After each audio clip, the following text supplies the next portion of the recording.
Манас аэропортундагы автоунаа токтотуучу жайдан адам өлтүрүлүп, багажникке салып койгондор кармалды. Бул тууралуу Ички иштер министрлигинин маалымат кызматы билдирди. Эскерте кетсек, Honda Tornado үлгүсүндөгү автоунаанын ичинен 1980-жылы туулган Чүй облусунун тургунунун сөөгү табылган. Кылмышка шектүү катары 1987-жылы туулган Ия Ош облусунун тургуну жана 1992-жылы туулган БЧ аттуу Чүй облусунун тургуну кармалды. БЧ кеминдеги жатак колонияда, ал эми Ия Молдаванкадагы абакта жазасын өтөп жатат. Экөө тең жатак колонияга 2018-жылдын октябрында которулган. Кылмышка шектүү дагы бир адам изделүүдө.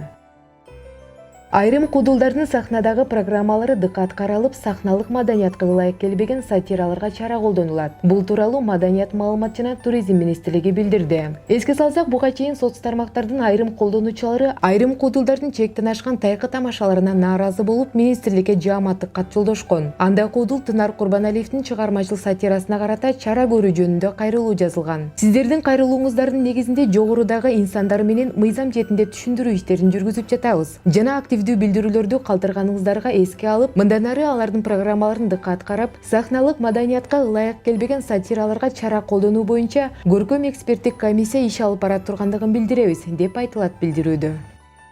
Тажикстандын базарына азык-түлүк алуу үчүн барып, кармалган кыргыз жараны Асылбек Каримов Кыргызстанга келди. Бул тууралуу маалыматты чек ара кызматынан тастыкташты. Эки тарап сүйлөшүүлөрдү жүргүзүшүп, кечээ түнү аны кыргызстандык чек арачылар алып кетишкен. 24 жаштагы Асылбек Каримов базарда жүргөн жеринен тажик милициясынын кызматкерлери кармап кеткен.